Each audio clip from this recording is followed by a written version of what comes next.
عمر بن شام کا جو عام جو ہے وہ ابو جہل عمر بن شام تھا. تو حضرت عمر نے پوچھا کہ کس کا نام پہلے لیا تھا؟ کہنے والے نے بتایا کہ آپ کا پہلے لیا تھا. اسے وہ سجدے مل گئے کہ اگر اللہ کے نبی میرا نام بعد میں لیتے تو وہ حال ہوتا جو ابو جہل کا ہوا.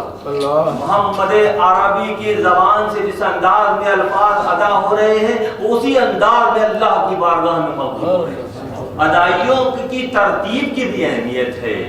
یہ اللہ کی مصلحت ہے, میری مصلحت ہے. جب قریب پہنچے گھر کے تو اندر ہلچل سی مچ گئی. جو صحیفہ پڑھا جا رہا تھا, یہ آج کی مضمون کی تیاری کے حوالے سے میں نے کچھ کتابوں سے مدد دی ہے. فاروق جو شبلی نعمانی رحمۃ اللہ علیہ کتاب ہے, عمر بن خطاب عمر رسوانی صاحب کی, اور ڈاکٹر طاہر یاسین صاحب کی ابن خلدون, ان کتابوں سے استفادہ کیا گیا. تو اس میں لکھتے ہیں کہ جب قریب پہنچے اور جب ہلچل مچی گھر میں تو قباب اور رت صحابی نامی ایک صحابی تھے جو اس وقت بھی وہاں موجود تھے, ان کے بہن اور بہنوئی کے گھر میں موجود تھے. جب حضرت عمر کی آہٹ سنی تو وہ جا کر چھپ گئے,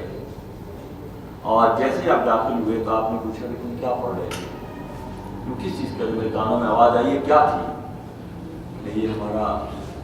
یہ اللہ کا پاک کلام ہے جو نبی صلی اللہ علیہ وسلم پر اللہ نے نازل کیا, اس کو پڑھ رہے. سورہ طٰہٰ کی آیت نمبر 14 کا ذکر ہے مختلف کتابوں میں جو اس پر پڑھی جا رہی تھی, اور اس کو پہلے ہی مرحلے میں سننے کے نتیجے میں عمر خطاب کے دل پر ایک خاص اثر ہوا اس آیت کی جلالت کا, اس کی کبریائی کا, اس کی معنویت کا. کیونکہ قادر الکلام تھے, خاندان میں سفارت تھی, دادا بھی سفارت کے منصب پر تھے, والد صاحب بھی کے اعلیٰ منزل پر. عمر خطاب بھی بہت مقام مرتبہ تھا عربی فصاحت کے اعتبار سے. اس کے معنی جب سنا تو اس کی معنویت کا اثر ہوا, مگر طبیعت کی سختی کی وجہ سے بہنوئی کو بے دریغ جو ہے سختی کرنی شروع کر دی. بہت بری طرح سے نقوب کیا. بہن جب درمیان میں آئی تو بہن کے ساتھ بھی زیادتی کی. جب وہ لہو لہان ہو گئی تو اللہ نے طبیعتوں میں سختی بھی رکھی اور نرمی بھی رکھی ہے. سختی ہے تو انتہا درجے کی, اور محبت اور الفت ہے تو ایسی. ایک موقع ایسا یاد آ رہا ہے عمر خطاب کے حوالے سے کہ مدینہ کی گرمی, چلچلاتی گرمی جیسے ہوتی ہے, جو جاتے ہیں لوگ اندازہ ہوتا ہے کہ سفید پتھروں تک تو ہم چلتے ہیں, جب کالے پتھر شروع ہوتے ہیں مدینہ نبی میں چلنا مشکل ہو جاتا ہے. ایسی تپش اس زمانے میں ہے تو اس وقت کیا کہتے ہیں